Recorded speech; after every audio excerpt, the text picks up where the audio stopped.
सुनील राऊतांचा विजय 100% त्याच्याविषयी माझ्या मनात काही शंका नाही। त्यांना किती मताधिक्य मिळेल वगैरे तुम्ही ठरवायचं आहे, पण तरीही काही लोकांची खुमखुमी जात नाही। त्यांच्या विरुद्ध एक तो उमेदवार मिळत नव्हता, बकरा मिळाला नाही, बकरी केली। आता बकरी आली म्हणून काय निवडणूक आयोगाने आपल्यावरती खटला दाखल केला। आता बकरी हा काय अनपार्लिमेंटरी शब्द आहे का? आपण म्हणतो बळीचा बकरा केला, आता बाई आली तर बकरी केली। महाराष्ट्रामध्ये असे अनेक ठिकाणी 40 गद्दार जिथे आहेत तिथे हे बकरे कापले जाणार आहेत।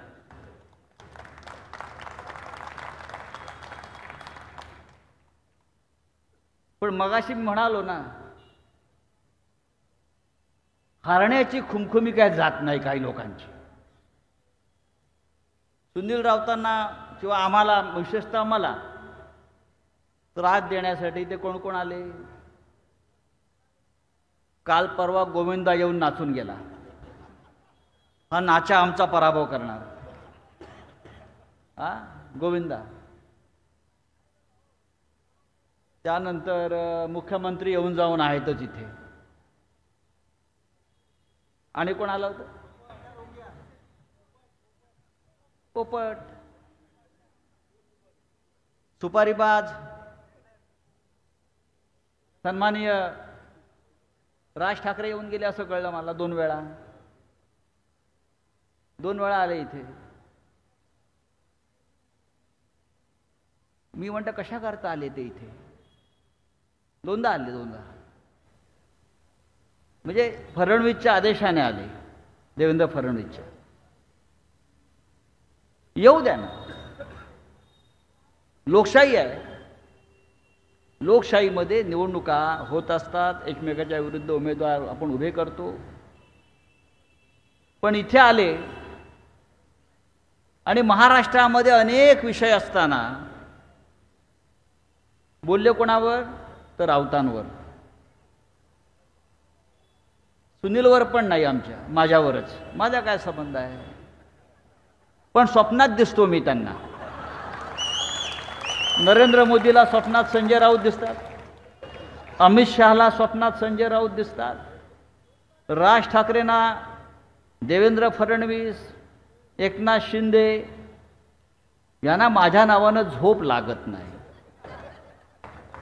ही निष्ठावंतांची ताकद आहे।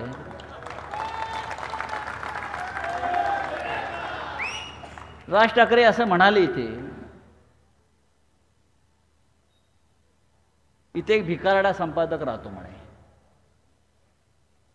बरोबर आहे, नरेंद्र मोदीने हा महाराष्ट्र एवढा भिकारी केलेला आहे आणि त्या मोदीचे आपण पाय चाटताय।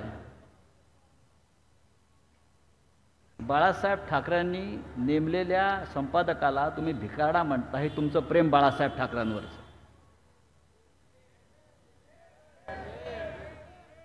बरं, ज्या सामनानं या महाराष्ट्रामध्ये मराठी माणसाच्या अस्मितेची लढाई 35-40 वर्ष मी लढत राहिलो, तर तुमची जी पोटदुखी आहे ती मळमळ इथे तुम्ही बाहेर काढली। त्यांचं असं म्हणणं आहे मी ठाकरे आहे, मग आम्ही राऊत आहोत। ते सुद्धा बाळासाहेब ठाकरेंनी घडवलेलेच आहोत आम्ही। ठाकरे आहात तर ठाकऱ्यांसारखे वागा, आपण ठाकरे आहात तर ठाकऱ्यांसारखे वागा। दिल्लीचे बूट चाटू नका, फडणवीसची पालखी वाहू नका या महाराष्ट्राच्या दुश्मनांची, अशी आपल्याला माझी नम्र विनंती आहे। परवा दुसऱ्या सभेमध्ये त्यांनी माझ्यासाठी खुर्ची ठेवली रिकामी, माझ्यासाठी खुर्ची, मला कारणच कळलं नाही। राज ठाकरेच्या सभेत माझ्यासाठी खुर्ची ठेवली समोर, सन्माननीय संजय राऊत वगैरे वगैरे। मी म्हटलं आता आपली सभा आहे, आपण त्यांच्यासाठी खाट ठेवूया, कारण 23 तारखेला आपण खाट टाकणारच आहोत। तुमची खुर्ची आमच्यासाठी, आमची खाट तुमच्यासाठी, खटाखट. काय अरे, आम्ही बाळासाहेब ठाकरेंचे कडवट निष्ठावंत शिवसैनिक आहोत. आम्ही आमच्या निष्ठा विकल्या नाही कधी, आम्ही आमचं इमान विकलं नाही कधी. आम्हाला ईडी अटक करून घेऊन गेली म्हणून आम्ही गांडूसारखे वागलो नाही. आमच्यावरही दबाव आले, पक्ष सोडा, उद्धव ठाकरेंना सोडा.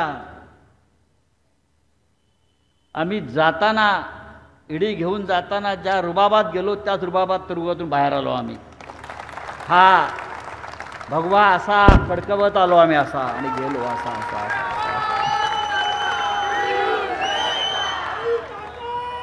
तुम्हाला ईडीने एकदा बोलवलं, तुम्हाला ईडीने एकदा बोलवलं, 2 वर्ष कोमात गेलात आणि आता भारतीय जनता पक्षाशी काय करताय? हे आपण ठाकरे आहात म्हणताय ना, म्हणून तुम्हाला मी हे नम्रपणे सांगू इच्छितो. उद्धव ठाकरेंनी संघर्ष सुरू केला ना. ज्या हिंदुहृदय सम्राट बाळासाहेब ठाकरेंची शिवसेना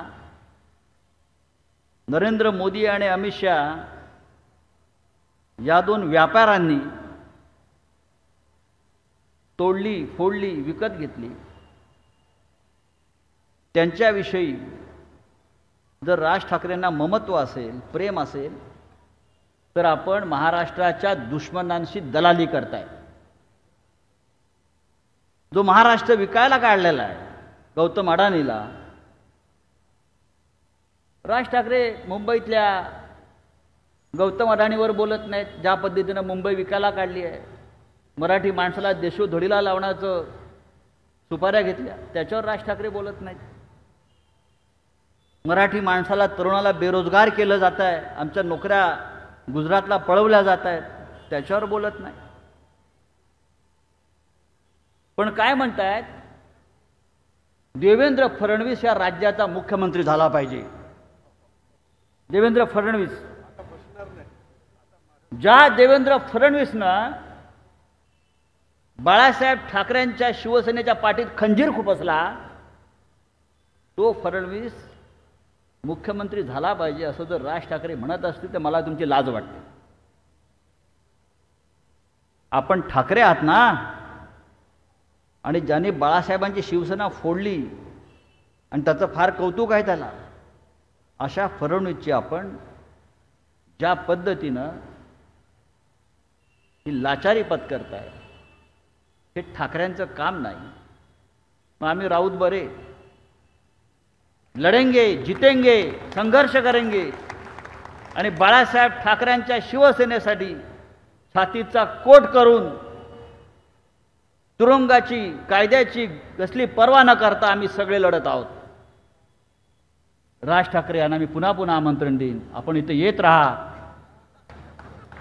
मी एकनाथ शिंदेला आमंत्रण देईन, अधूनमधून तुम्ही येत राहा. इथे खाटा टाकण्याचं काम आमचे शिवसैनिक करतील, आमचे काँग्रेस राष्ट्रवादीचे कार्यकर्ते करतील. एक दिवस तुम्हाला त्या खाटेवरून तुमची राजकीय अंत्ययात्रा काढू, संपवून टाकू आम्ही तुम्हाला. या महाराष्ट्रात तुम्ही राहणार नाही आणि या महाराष्ट्र तुम्हाला माफ करणार नाही. मी आमच्या विक्रोळी मतदारसंघातील माझ्या सगळ्या बांधवांना इतकंच सांगेन की जागते रहो, सावध रहा. ही लढाई फक्त सुनील राऊतांची, संजय राऊतांची, शिवसेनेची, काँग्रेसची किंवा राष्ट्रवादी काँग्रेसची नाही. ही लढाई आपल्या महाराष्ट्राची आहे आणि ती आपल्याला जिंकायची आहे. जय हिंद, जय महाराष्ट्र.